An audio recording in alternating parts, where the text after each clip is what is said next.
Good morning, Rural Water. First, I want to tell you how much I appreciate your attendance here in D.C. All of you here today represent what's best in rural America, and your presence here is a testament to your character, your hard work, and your determination. And those are traits that are found throughout rural America, especially in rural water, and for that we are all very grateful. This morning it's my pleasure to be introduced to you a fellow Arkansan. Senator Pryor is a native Arkansan born in Fayetteville, Arkansas, and he started his public service in 1990 when he was elected to the State House of Representatives. In 1998, he became the 53rd Attorney General of the state of Arkansas, and in 2001, he announced his candidacy for the U.S. Senate.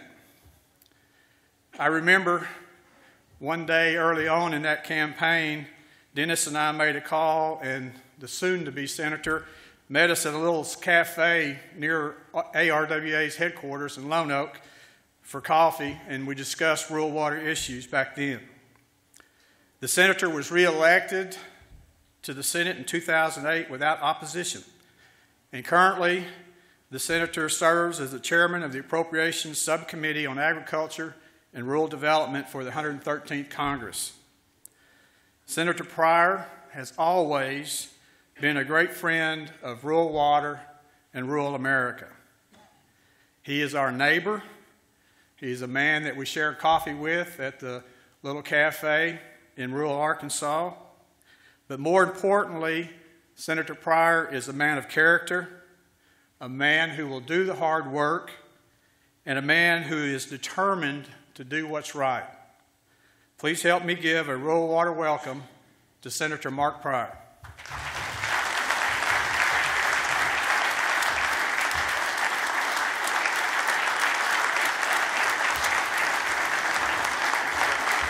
Thank y'all. Y'all sit down. Thank you.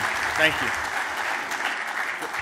One of the best things about that introduction is he had that Razorback pin on his lapel. You gotta love that, right?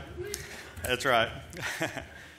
Listen, thank you all for being here. Thank you for having me with you today. I know that some of you had trouble getting in yesterday because of the wind at National Airport. I did too. I ended up going to BWI and driving in. But anyway, thank you. I'm glad y'all are here, and I'm assuming that a few more will show up as the day goes on. But let me start by recognizing Rob Johnson. I understand he's retiring at the end of this year. We're going to miss him. He's been around ever since I've been here. I think back when my dad was in the Senate, he was here. So we just want to say thank you, Rob, one more time for all that you do. Appreciate you very, very much.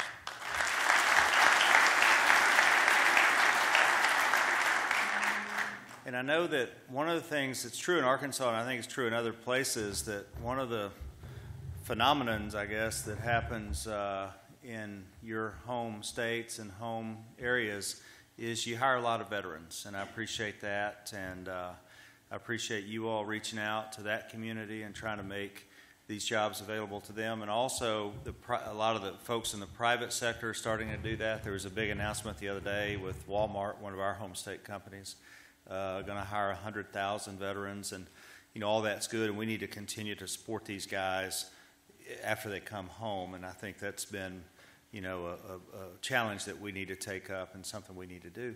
And the other thing I wanted to say before I get going is we had a founder in our state, a guy named Ernie Fawcett, which we always thought was kind of a funny name for a water guy, Ernie Fawcett. But I think he's the only one that you all have ever chosen twice to be your National Man of the Year. And he's a real legend in Arkansas, and water is very important to our state. If I had a map of our state, you'd see rivers and lakes all over the state, but you would also see that because we're so heavily agricultural, we rely on water a lot for our state's largest industry, which is agriculture. And if I could show you maps of the aquifers under the state, you would see where in some areas we're drying up those aquifers in a pretty unhealthy way, and we're trying to address that. We're trying to have the federal government help us a little bit, but the state government, local people, they're working very, very hard to try to address that to make sure that that doesn't happen in the future. But, you know, we understand in Arkansas, and I think a lot of states do, but certainly in our state, we understand how important water is to the economy, to economic growth, to quality of life. It's very important that we have clean drinking water and access to good water resources for every American. And that's really where you guys come in, because a lot of what you do is you serve these hard-to-serve communities. You're out there in areas that, you know, quite honestly, it's a little more expensive to provide the water necessary for these folks because you just don't have the population there, and you guys fight that fight every day, and, you know, I appreciate that. You know, one of the things we were talking about this morning and talking about this meeting in my office, we were just talking about the importance of water, and it's interesting. One of the things I've noticed over the years is how prevalent water is in the Bible. And, you know, there's living water, there's the water that cleanses, there's the water that, you know, ends the drought and refreshes the land. It's kind of a symbol of spiritual growth and, you know, a lot of other things. Of course, in Genesis, it talks about water and the formation of the earth and all that. But it just kind of underscores the point of how important water has been in all of human history, and that hadn't changed one bit. Now, we've done a lot better in terms of technology. We've been able to use less water over time, you know, considering our population growth and all that, and that's a lot of technology and being more efficient and things like that. We all love that, but the importance of water is as important today as it's always been, maybe more so. And one of the challenges that we have in Washington, that you all have in your areas, is the federal budget. And this is something that I'm very concerned about. We're kind of waiting to see what the president says tonight. Of course, we all want, I think most people here at least, want him to focus on jobs in the economy and also focus on debt and deficit. You know, I think those are the two things that most people are waiting to hear from the president tonight. Who knows, you know, what he's going to say. And then the question also becomes, who knows what will actually be proposed and what we'll try to implement over the next few months, over the next year or so, as part of the State of the Union theme. But the federal budget and federal deficit is critically important. Obviously, we want to lower the deficit.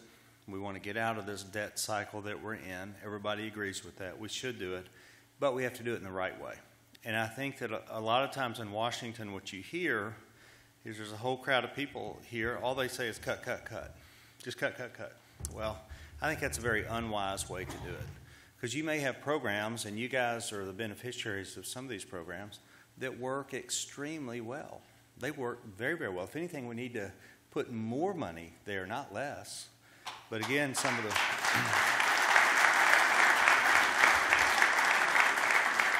Just some of the chatter up here and some of the talk is this cut, cut, cut. And a lot of that, from my standpoint, comes from people who don't understand government, and they don't understand how the pieces fit. They also don't really appreciate the priorities and how, how we should prioritize our spending. So we're going to be having that discussion here and having that debate, and you guys know as well as I do, it's going to get wrapped up in a lot of other things, and you know how it is. But I will say this, I'm actually more encouraged and more optimistic today than I was a couple of months ago about the Senate.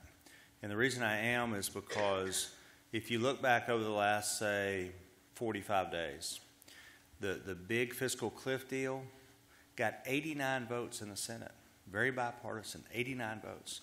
And then we had some Democratic senators, I'm a Democrat, but we had some Democratic senators who wanted to blow up the Senate with rules changes on the filibuster. I was with a group of 8 of us, and Senator Levin and Senator McCain, so it was 4 Democrats, 4 Republicans. I was part of that group. We worked out a better solution. We made presentations to the 2 leaders, and the 2 leaders basically adopted 85-90% of what we recommended, so we avoided that. And it required 2 rules changes, and both of those got over 70 votes. I think one got 82 votes, if I'm not mistaken. So there again, big bipartisan votes. Now you look at a real thorny issue that a lot of people think will never resolve, something, immigration. Well, Now you have 8 senators, once again, 4 Democrats, 4 Republicans, who are working very hard on immigration. I don't know what they come up with, but the fact that they're working in a bipartisan way is great news for the country, I think, and that's good. And that's really the way the Senate should work. That's the way it should be. The Senate's always been the place, with all due respect to the White House and to the House of Representatives, by and large, the Senate's always been the place where the deal gets done, right? That's just kind of been the history of the Senate. You can go way back. You can go back as far as you want to go in American history. As long as we've had a Senate, that's been pretty much where the deal gets done, almost every single time. So I'm hoping that the Senate is back in business. I'm hoping we work more in a bipartisan way than we have over the last few years. And I'm hoping that some of these optimistic signs we're seeing translate into a very productive 2013. That doesn't mean it's going to be easy. We're going to have a lot of challenges. It also doesn't necessarily mean that the House is going to go along with what the Senate wanted to do. You look, for example, at the fiscal cliff that happened on January 1st and January 2nd of this year. You look at that time. We passed it again, 89-9. It went over to the House, and they had to fuss around about it for a day or two before they finally said yes to it.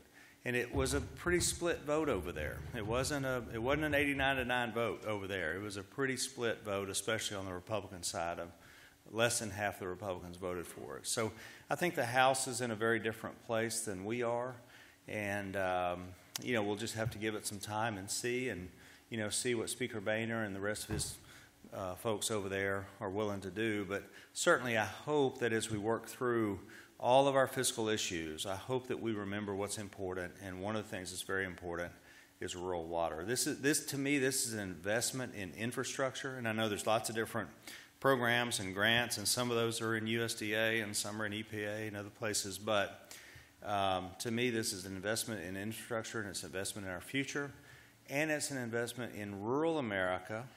And we have to remember that we're not just purely an urban country. We got millions and millions of Americans live in rural America, and we need to be there for rural America just like we are the big cities. So I'm hoping as we go through this,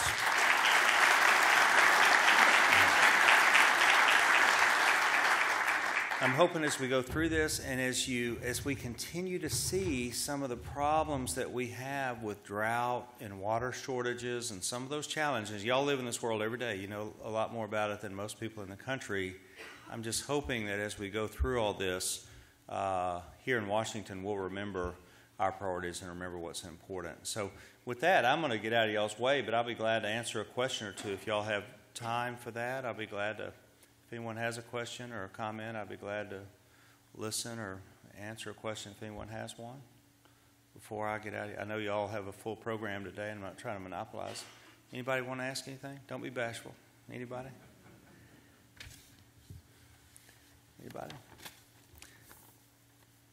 All right, well, listen, thank you all for having me. I appreciate it. What y'all do is very important. Now, we have some Arkansans coming in my office. I think it's today or tomorrow. I think it's today. So we're glad y'all are doing that. I know that you all be making the rounds around with your congressional delegations. I think that's good. It's very helpful. And again, it reminds people, and people need reminding sometimes. We need to remember the members and the senators we need to hear, but also our staffs need to hear what you guys are doing and why this federal funding is important and what you're doing for rural communities all over the country. Listen, thank you all for having me. It's great to be here. Y'all have a great conference. Thank you.